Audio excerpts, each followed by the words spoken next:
So a woman called me. She said, I'm 50 years old. I have 3 degrees. I'm very successful entrepreneur, CEO. And I want you to know, Dennis, I deeply regret that I followed the feminist advice at college. Because when I come home after a successful day at work to an empty home, no husband, no children, no family, it's not good.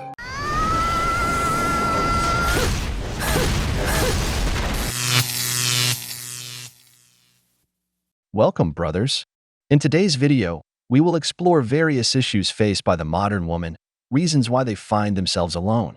But before we delve into that, don't forget to like the video, subscribe, and leave a comment.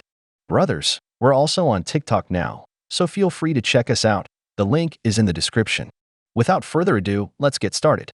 Want to know what women really want in bed? Listen up. I made a video a while back talking about all the things that guys should stop doing in bed, so I thought it was only appropriate to make a video about things that men should start doing in bed. Before we begin, I just want to preface that I do not represent women everywhere. I only represent my friends, women I have talked to, and experiences that I have personally been through. Number 1, you gotta warm us up. I mean, you wouldn't put a turkey into an oven that wasn't preheated, right? Same thing applies in bed. Preheat that shit until it's about to light on fucking fire. Number 2, you gotta be assertive. There's a difference between being assertive and being aggressive. Again, this is only based on my experiences and my friends, but we like it when we're told what to do. It shows that you're confident, that you know what you're doing, and that's hot. Number 3, you gotta stroke our ego a little bit. Keep in mind, women are some of the most self-conscious creatures on this planet, so the more you can tell us that you're into it, the better. Tell us that we're hot. Tell us that you're enjoying what you're doing to us, and get specific about it. Example, I love the way your blank does blank. You can fill in the gaps. Number 4, you gotta learn to multitask, meaning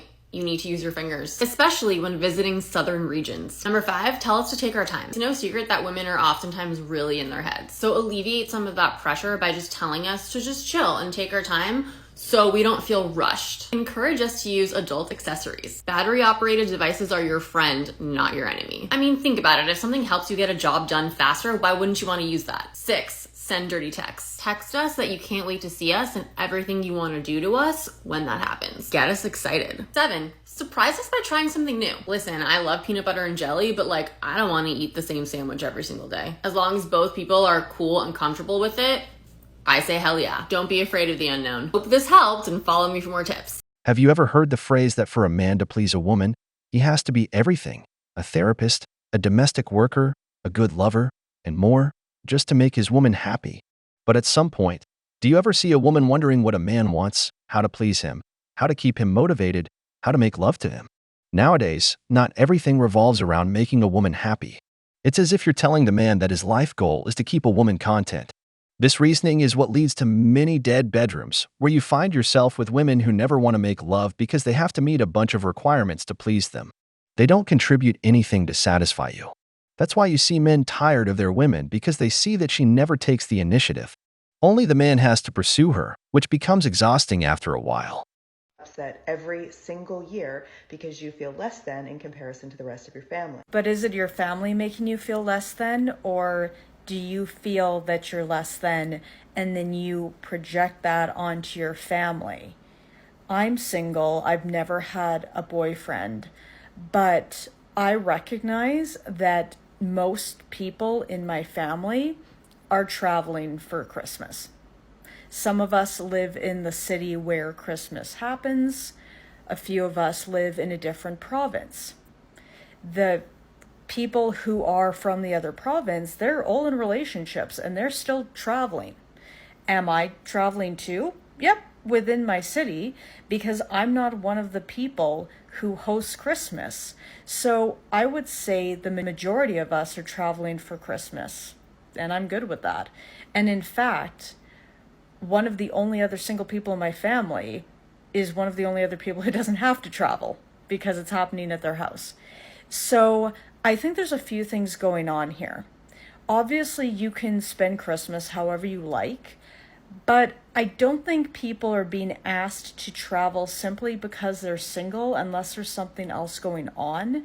Because, as I said, I'm just being asked to travel because I'm not the one hosting Christmas.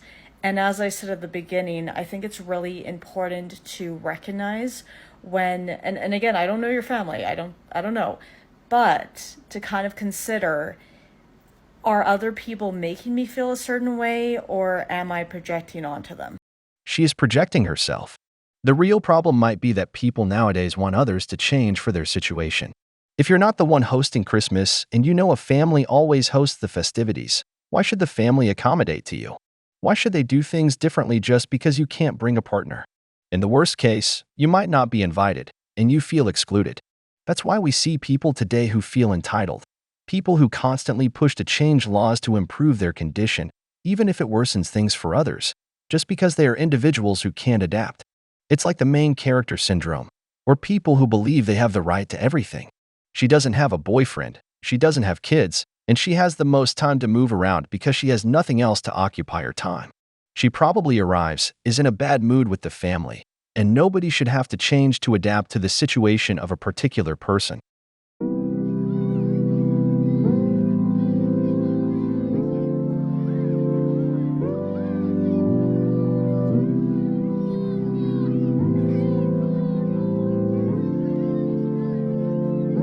Hey, thought I'd just do one for the single parents who are thinking about Christmas and might be spending like a chunk of Christmas Day or Christmas Eve on their own. I just wanted a little chat really.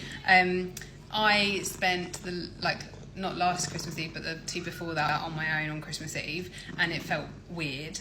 But I just wanted to say, like, if you are doing that, it's probably because you are co-parenting and you are, nurturing that relationship between your child and the other parent. And I just wanted to say that that's the best thing you can possibly do for your child and like the best Christmas present you can give them. So I know it feels weird and lonely and horrible sometimes to be on your own, like with a tree and you've got their presents wrapped and stuff and you're just sitting on your own. Or maybe after all the chaos and stuff, they go off and then you're just sitting there like, okay. But that is like, it's like a sign that you're doing the absolute best for them. And I know that it doesn't make it easier in the moment, but I just wanted to say, like, absolute kudos to you. It's difficult. I know it's difficult. And I think you're awesome. And so does yoga. See what I'm saying? Everything always has to revolve around women. It's narcissistic. Why should we give you applause or congratulate you for ruining your marriage? Now, your child doesn't spend Christmas with one of their parents. What's the merit here? Why should we congratulate you for this? Do you know how many men today with children have to spend the holidays alone because the mother doesn't allow the kids to be with their fathers during these festivities? Do you think it's something they want? No, most prefer to be with their children, but the mother's resentment prevents the man from getting close during Christmas. The other women spending Christmas alone are the ones you shouldn't invite, but the family does it so they won't be alone and become depressed. However, they come with low spirits, ruining the atmosphere for everyone, just because they are alone, or in this case, because they've hit the wall. As we know, the wall doesn't forgive. I used to go to a Christmas party with the Deschanel family every single year, including Zoe and Emily. My parents divorced when I was 2, so we always did Christmas Eve at my dad's and Christmas Day at my mom's. And for Christmas Eve, we would go to our church and we would sing all the songs, and then we would go to this Christmas party of our family friend, and it was perfect. Almost Famous was my favorite movie as a teenager, so I would always see Zoe Deschanel and just be like, oh my gosh. This was before New Girl ever came out. I'm thinking back to all of the special holiday traditions that I experienced with my families now that I have my own 2 sons, and I'm trying to make sense of what I have the bandwidth to do, what they want to do, knowing full well that these are the memories that children look back on. And it's also a really bittersweet time because I'm also grieving the loss of how our family used to be and the parties and traditions and family friends that we used to have that we unfortunately don't have anymore. So really sometimes the memories are all that you're ever going to get to keep. No pressure at all. He's right about that. These are the memories you leave in the minds of children. If a child never had the opportunity to be with both parents at Christmas, after a while, they will resent it because that opportunity was taken away from them. But watch the next video to see what single women are doing to cope with their loneliness. I thought this might help someone who is single and also didn't go home for Christmas. I'm going to do a what I got myself for Christmas haul. I did get a couple gifts from friends and colleagues, but I thought I would share because I kind of like Christmas hauls, and especially from the perspective of someone who's single and buys their own gifts, wraps their own gifts, opens their own gifts, I thought it would be fun to share. Also, let me preface, some of these gifts I knew well ahead of time that I was going to get myself them. Some of them are splurges that I just grabbed because there was a sale. I'm not super rich. I saved a lot for these, and I did get a bonus this year for work because I worked really fucking hard. So I just wanted to add those disclaimers. First, I'm going to start with the skin and makeup things that I got myself, and then I'll probably film a part 2 for clothes and book things, and then my big gift, and then talk about some other things that I might grab for myself because I do Christmas shopping after Christmas into the new year as well. So I'm not a huge makeup person, but when I do wear makeup, it's usually to go out, and I usually focus on doing an elaborate eye, and never really had or used base products until October when I grabbed the Say Slip Tint and the concealer. I can't remember what the name of the concealer is right now, and I became obsessed with these. If you're a no makeup person and you feel like your face needs something when you do an eye, I cannot recommend these enough. So for Christmas, I also just went back and bought more because I think this is my new favorite makeup brand, but I also got the Sun Melt Bronzer, the Air Set Setting Powder, and the Big Brush. I really want to try their blushes, but they never seem to have the color that I'm interested in stock, so maybe let's chat, but I'm obsessed. I love this brand so much. Even on days where I don't really do anything, I usually put the concealer on. I haven't yet, but I will be because I have to hop on a Zoom later.